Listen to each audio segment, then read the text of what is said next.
मंडळी, एव्हा तुम्हाला वात पित्त कफ हे 3 दोष माहितीच झाले असतील ना. आणि हे 3 दोष याच्यावर आपण बरेचसे व्हिडिओ बनवलेले आहेत, तुम्ही ते पाहू शकता.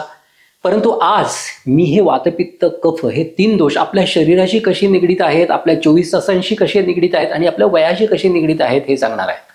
आयुर्वेदामध्ये स्पष्ट एक वचन दिलेलं आहे, वयो अहोरात्री भुक्तानाम ते अंत मध्याधिकार क्रमात. याचा अर्थ असा, वयो अहोरात्र आणि भुक्त म्हणजे याचा अर्थ की तुमचं वय जे असतं त्याच्यामध्ये वात पित्त आणि कफ याचं प्राबल्य असतं. बालपण घेतलं, अगदी छोटी छोटी बाळं असतात त्यांच्यामध्ये कफाचं प्राबल्य असतं. तुमचं वय जेव्हा तारुण्याकडे येतं, तुम्ही तरुणपणामध्ये जेव्हा प्रवेश करता तेव्हा तुमच्या शरीरामध्ये पित्ताचं आधिक्य जास्त असतं. कार्य करण्याचा उत्साह असतो, बुद्धी तीव्र असते आणि काही करण्याची धमक तुमच्या अंगामध्ये असते. आणि त्याच्यानंतर येतो वार्धक्याचा काळ. या वार्धक्याच्या काळामध्ये वाताचं प्राबल्य जास्त असतं. जसा तरुण काळ सरतो तसं तसं आपलं शरीर हे डिजनरेट व्हायला लागतं आणि तुमच्या शरीरामध्ये वात वाढायला लागतो. हे असे 3 काळ आपल्या वयाचे आयुर्वेदाने सांगितलेले आहेत आणि त्याच्यामध्ये वात पित्त आणि कफाचं आधिक्य असतं.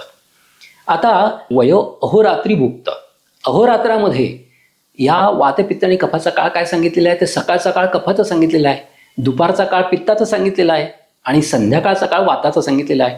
तुम्ही बघा, सकाळी कफ जास्त आपल्या घशामध्ये दाटतो, आपण उठतो जेव्हा तेव्हा, आणि दुपारी ऊन जास्त वर आलेलं असतं, सूर्य वर आलेला असतो आणि सगळी सृष्टी तापत असते, तेव्हा आपल्या शरीरामध्ये पित्ताचं आधिक्य जास्त असतं. आणि हे पित्ताचं आधिक्य साधारण दुपारी 2:30 ते 4च्या दरम्यान अति तीव्र उंचीवर गेलेलं असतं आणि नंतर हे पित्त हळूहळू कमी होत जातं आणि नंतर वात वाढत जातो. जशी संध्याकाळ येते, संध्याकाळनंतर रात्रीची वेळ ही सगळी वाताची असते आणि परत संध्याकाळ सरल्यानंतर, रात्र सरल्यानंतर परत कफाचा काळ चालू होतो. मध्यरात्रीमध्ये साधारण 3चा काळ हा पित्ताचा असतो आणि सकाळी वाताचा काळ परत चालू होतो आणि त्याच्यानंतर परत कफाचा. असं हे चक्र अहोरात्राचं नियमित चालू असतं. जर तुम्ही कधी रात्री उठलात तर तुमच्या पोटामध्ये तुम्हाला गरमाई जाणवेल, पित्त वाढलेलं जाणवेल, पित्ताचे थोडी डचके येताना जाणवेल. तेच दुपारी तुम्हाला पित्त वाढल्यासारखं वाटेल, सकाळी कफाचं प्राबल्य वाटेल. हे सगळं अहोरात्रामध्ये वाढलेल्या दोषांचं महात्म्य असतं बघा. आणि त्याच्यानंतर वयो अहोरात्री भुक्तानाम, भुक्त म्हणजे काय, जेवल्यानंतर. जेवल्यानंतरचं कसं असतं बघा, आपण जेव्हा जेवतो तेव्हा आधीचा जो काळ असतो तो कफाचा असतो, मधला असतो तो पित्ताचा आणि जेवणाच्या शेवटचा जो असतो तो वाताचा काळ. त्यानंतर जेवण झाल्यानंतर जो पहिला 2 ते 3 तासाचा काळ असतो तो असतो कफाचा काळ आणि त्याच्यानंतर येतो तो पित्ताचा काळ आणि त्याच्यानंतर असतो वाताचा काळ. असे 2 ते 3 तासाचे भाग केले. समजा आता पित्त प्रकृती आहे तर जेवणानंतरचे पहिले 2 तास असतात कफाचे, त्याच्यानंतरचे त्या 2 तासानंतरचे 2 तास असतात पित्ताचे आणि त्याच्यानंतरचे 2 तास असतात वाताचे. आणि जर तुमची प्रकृती कफ असेल तर हाच काळ 2 तासावरून 3 तासावर जाऊ शकतो. याचं कारण असं की तुमच्या पोटामध्ये पित्त जास्त सिक्रेट होतं, अन्नाचं पचन लवकर होत असतं, त्याच्यामुळे अन्नामध्ये पचन करण्याची जी शारीरिक क्रिया आहे ती पटापट होत असते. आणि त्याच्यामुळे होतं काय की हे काळ पित्तामध्ये थोडे असतात, कफामध्ये मोठे असतात आणि वातामध्ये कधी थोडे कधी मोठे असे हे काळ दिसतात आपल्याला. त्याच्यामुळे हे 3 दोष आपल्या आयुष्याशी, आपल्या जीवनाशी अगदी जन्मापासून मरेपर्यंत निगडीत आहेत हे आपल्या लक्षात येईल. आता याच दोषांचा आधार घेऊन आपण जर बघितलं तर आपल्याला वातव्याधी का होता, तो आपलं म्हातारपण आपलं जसं जवळ येईल तसे वातव्याधी वाढायला लागतात. वयाच्या मध्यभागी पित्ताचे आजार वाढतात, बालपणी कफाचे आजार होत असतात.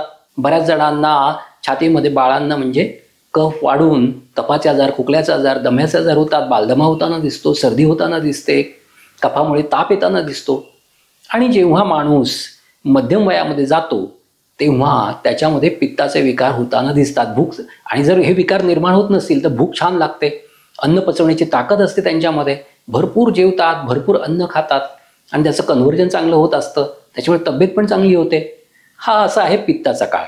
आणि हा काळ सरल्यानंतर हळूहळू म्हणजे साधारण 40 नंतर आपलं शरीर डिजनरेट व्हायला लागतं, त्याच्यामध्ये क्षय व्हायला लागतो, सांध्यांचे आजार व्हायला लागतात, हाडांचे आजार व्हायला लागतात, हाडं झिजायला लागतात, सांधे झिजायला लागतात, बऱ्याच जणांमध्ये सांधे बदलण्याची प्रक्रिया करावी लागते.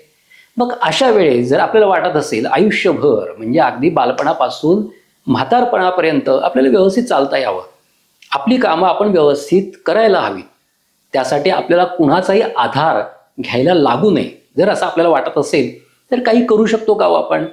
नक्कीच करू शकतो. आयुर्वेद हा तुम्हाला बऱ्याच गोष्टी देतो बघा. रसायन चिकित्सा आहे.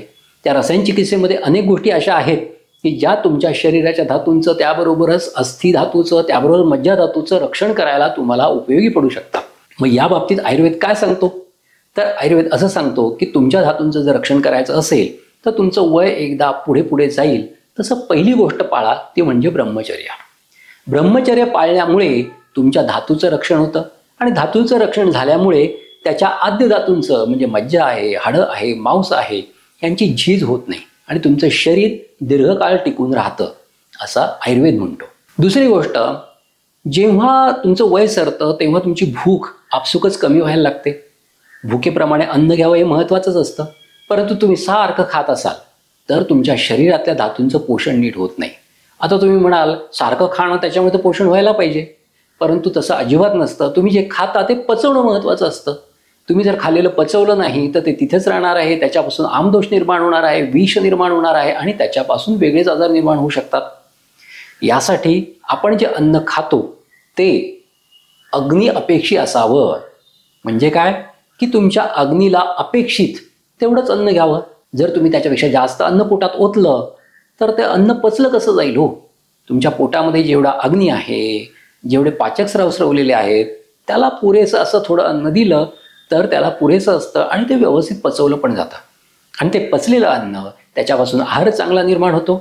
आहारच चांगला निर्माण झाल्यानंतर हा आहारच संपूर्ण शरीरामध्ये पसरून संपूर्ण शरीराच्या धातूंचं व्यवस्थित पोषण करतो. असा हा आहार रस जर व्यवस्थित व्हावा असं वाटत असेल तर भूक चांगली राखायची आणि भुकेची वेळही चांगली राखायची आणि आपला आहार अगदी परिमित प्रमाणामध्ये ठेवायचा. आता ह्या आहारामध्ये घ्यायचं काय? पण नेहमी लघु आहार असावाच जो तुम्हाला व्यवस्थित पचेल. परंतु हा लघु आहार जरी तुम्ही खूप प्रमाणात घेतला तरी चालणार नाहीये, कारण त्याला आयुर्वेदामध्ये मात्रा गुरु म्हणतात. मात्रा म्हणजे काय? प्रमाण खूप घेतलं, प्रमाण जास्त घेतलं तरी ते चालणार नाहीये. यासाठी मात्रा गुरु नसावा आणि त्याच्या गुणांमध्ये सुद्धा गुरुत्व नसावं हे आयुर्वेद सांगतो. आता हे जे अन्न आपण खातो त्याच्यामध्ये पोषक अंश असले, हाडांना पोषण करणारे, मांसाला पोषण करणारे असे काही अंश असले तर आपलं शरीर टिकायला चांगली मदत होते. आणि मी नेहमी सांगतो की याच्यासाठीच आयुर्वेदाने रसायन चिकित्सा सांगितलेली आहे. रस अयन म्हणजे रसामधून ही औषधं जातात. अयन म्हणजे मार्ग. आपल्या शरीरामध्ये प्रचंड प्रमाणामध्ये मार्ग असतात, रक्तवाहिन्या असतात.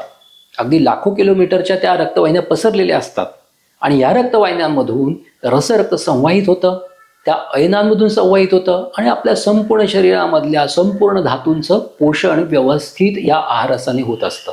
मग जर आपण आपल्या जेवणामध्ये काही पोषकांश धाडले तर या पोषकांशांचं पचन व्यवस्थित होऊन त्याचं कन्व्हर्जन आहाररसामध्ये होऊन त्या पोषकांशाचे छोटे छोटे अंश आपल्या धातूंमध्ये जाऊन, आपल्या हाडांमध्ये जाऊन, आपल्या मांसामध्ये जाऊन त्याचं पोषण व्यवस्थित होतं आणि ते टिकून राहतात. यासाठीच आयुर्वेदाने रसायन चिकित्सा सांगितलेली आहे. रसायन चिकित्सा ही वार्धक्य लवकर येऊ नये म्हणून आयुर्वेदाने सांगितलेली आहे. दीर्घमायू म्हणजे तुम्हाला आयुष्य मोठं मिळतं. स्मृतिमेधा म्हणजे तुम्हाला स्मरणशक्ती चांगली मिळते, बुद्धी चांगली मिळते. आरोग्यम, आरोग्य म्हणजे स्वास्थ्य चांगलं मिळतं. आणि तरुणम वयाहा, तुमचं वय तरुण राहतं. तुमचे धातू असे राहतात की तुमचं वय झालेलं कळून येत नाही. तुमच्या शरीरामध्ये असणारे अवयव, लिव्हर आहे, किडनीज आहे, स्प्लीन आहे, फुफ्फुस आहे, नंतर हृदय आहे, यांचं आरोग्य पण चांगलं राहतं. ते टवटवीत राहतात, चिरतरुण राहतात. यासाठी रसायन चिकित्सा आयुर्वेदाने सांगितलेली आहे. आता ही रसायन चिकित्सा जर आपण घेतली तर आधीपासूनच घेतली, अगदी 40पासून जर आपण ही रसायन चिकित्सा जर चालू केली तर आपलं शरीर चांगलं राहतं आणि नंतर होणार आहे. आता बघा तुम्ही, आपण जेव्हा जसं आयुष्याच्या मार्गावरून पुढे पुढे जातो तसं दुखू व्हायला लागतं, कोणते कोणते आजार व्हायला लागतात. तरुणपणामध्ये असं काही नसतं, आपण कुठेही भटकत असतो, पळत असतो, नाचत असतो, डान्स करत असतो, परंतु आपल्याला कोणत्याही त्रासाला सामोरं जावं लागत नाही.